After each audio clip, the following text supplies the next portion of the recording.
Hey, everybody, welcome to another interview during our Week for Life here in the Diocese of Cleveland. I'm Mike Hayes, I'm the Director of Young Adult Ministry. Today, we're going to talk about care for creation, which is a life issue, as many of you may or may not know. And we're going to head out to the Crown Point Ecology Center, and Carolyn Kean is the Interim Executive Director there. Carolyn, how are you? I'm doing well, thanks. Happy New Year. Yeah, you too. Thanks for joining us. And let's start out with an easy one. What are the issues regarding care for creation that Northern Ohioans should be most concerned about? And okay, surprise, surprise, the lake, right? Oh, the lake. You got it right. Think about our most marvelous Great Lakes, some of the biggest and best fresh water in all the world, right here in our backyard.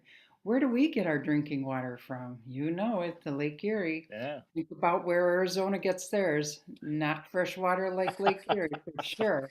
So keeping our lakes clean of chemicals and of the right pH and what have you is so critical. Along with that, where does the lake get its water from? Think of the waterways, the Cuyahoga River, the Cuyahoga Valley, all the streams that go into Lake Erie in particular, farm runoff, lawn runoff, what's coming in Oh, from your lawn, whether it's chemicals or fertilizer and all those kinds of things. Watershed improvements, you can read all about those kinds of things. Even on Crown Point Ecology Center, we're in Bath and right up the hill from Hale Farm and the school down in the valley. But we have two waterheads or stream heads right on the Crown Point property that go directly into the oh wow. um, Cuyahoga Valley or Cuyahoga River from here. So watershed is very, very important. Yeah, yeah. So tell us a little bit about the more common practices that like people can just engage in, let's say in their homes, in their yards, their personal Mhm. items. Where could we making a dent to be Sure. more sustainable in our lives? Well, just again, based on watershed, think about how we take care of our own yards. How green does your yard really need to be? How much fertilizer are you using? What kind of fertilizer?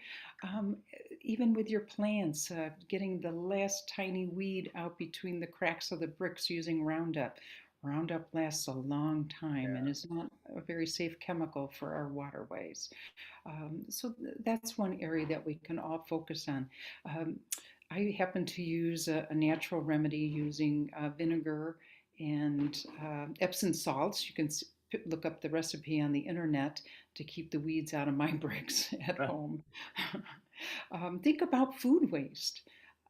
How much food do you actually throw away? And how, it goes to the dump, or can you look at a small composting system within your own yard? There's actually companies in the urban areas that pick up your home compost or food waste to make compost. I can't think of the names right now, but you would be able to yeah. find the quick online, research. Think about plastic. Plastic is a lifesaver, but certainly want to look at how we use plastic. I know Cuyahoga County changed to paper bags for the grocery stores, but many counties in Ohio haven't. Summit hasn't for sure. And one grocery bag or one grocery visit might take up 8 to 10 bags. And if you go to some stores, you might get double that because their bags are so not sturdy enough, so they double them up.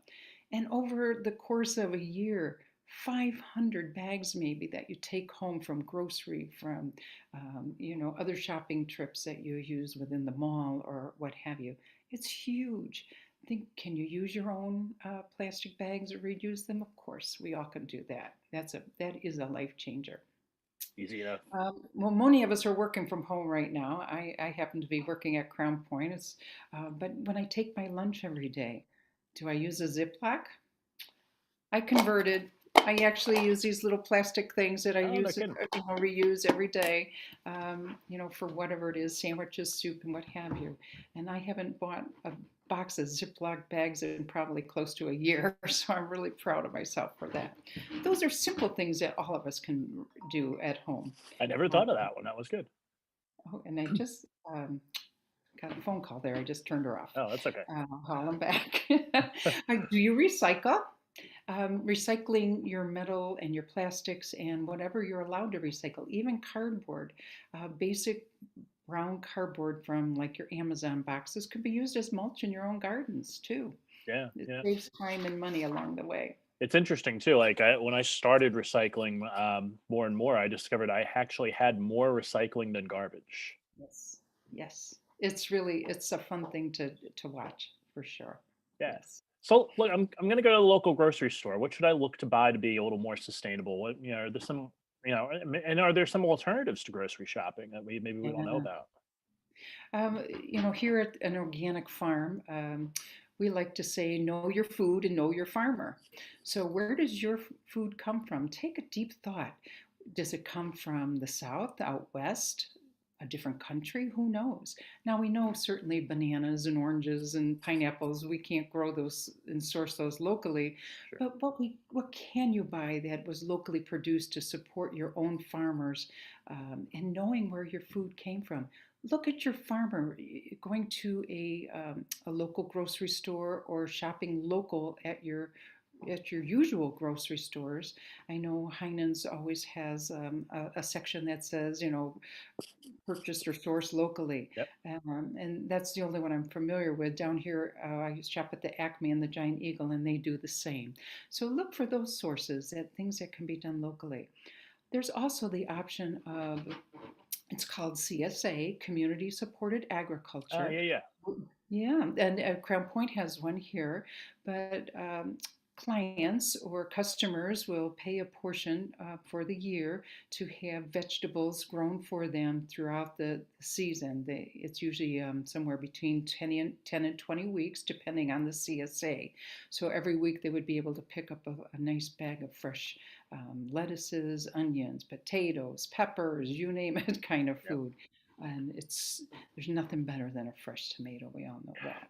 Absolutely. Uh, The but parish that I used to belong in, they were a drop-off point for the local CSA. yes, So we would yes. have the parish center ramp would be filled with all these grocery bags about once a month or so, and people would just come and pick their stuff up. But there's many local farmers that have gotten together, and there's local farm markets. I'm aware of the one in Tremont and Oh, right. Shaker Square, and I'm sure there's a couple out Lakewood Ways or in that general vicinity. That the local farmers come in groups and set up on a particular day of the week, or utilize it as a CSA pickup spot. I can go to those websites, order online what I want for that week, and then they would deliver it to me at those particular locations. It's a wonderful way to support, again, local, but also knowing your food, knowing the source of the food, that farmer and that farmer's philosophy and what they use on their land. Hmm. So, That's real highly interesting. I'm going to recommend. try that. Yeah. So Carolyn, tell me a bit more about Crown Point and how young adults maybe can get more involved in sustainability initiatives there. Crown Point, I'll just share about me. I'm a 38-year veteran of the American Red Cross. I worked there all that time in biomedical services or blood services. And I found Crown Point on a whim because I came to a healthy dining series here at the farm after I retired. The farm I found had many volunteer opportunities that I participated in as office work, being in the greenhouse, transplanting those little tiny seedlings that are this big into pots, and then again into the ground as necessary. So there's so much to do here. We've used volunteers for building projects, like we built a straw bale house. Straw bale is well insulated, and it's so cool in the summer and nice and warm in the winter. Yeah. We utilize those small homes for our interns that work on the farm in the summer. But volunteers, again, there's office work available. There's even yard or lawn work, the flower beds, cutting the grass, let alone weeding, planting, harvesting, and washing produce ready for donation. One of the mantras and important goals of Crown Point, we are a ministry of the Dominican Sisters of Right. Peace, even though we are separately incorporated. We donate 20% of our harvest every year to the local food bank and other pantries around town. This year, 5,500 pounds of fresh produce donated. That's well over $20,000 in retail Yeah, I value. was gonna say it's a lot. And Yeah. this year we put in 8 garden beds, raised garden beds for volunteer donation, volunteer run, planting, harvesting. All that harvest goes directly to the food banks. So that's an area for volunteers as well. And we'd love to hear from you if you're interested. There's always funny, whether you're an individual, a group, a high school group, a college group, or just independents, we want to hear from you. Yeah, and what's your website so they can look that up? crownpointecology.org. crownpointecology.org.